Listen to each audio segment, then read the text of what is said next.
Kepingan emas dalam tangan saya ini nampak kecil, tetapi secara keseluruhan, harga emas dalam tangan saya sudah melebihi RM20,000.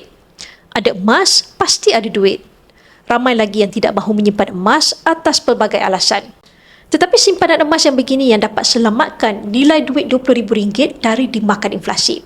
Simpanan emas ini yang dapat selamatkan anda pada waktu kecemasan kewangan apabila semua wang anda habis digunakan.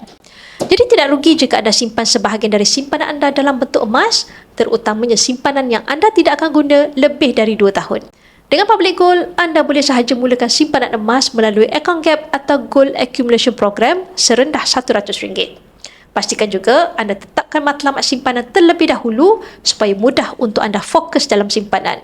Dan saya yakin, duit RM20,000 anda sedikit pun tidak bocor apabila anda bekukan simpanan wang anda dalam bentuk emas.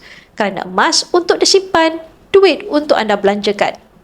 Bagi yang berminat untuk memulakan simpanan emas bersama Public Gold, anda boleh rujuk pin video saya untuk 5 langkah daftar akaun Public Gold dan saya akan bimbing anda dalam cara dan langkah-langkah simpanan emas yang terbaik untuk anda.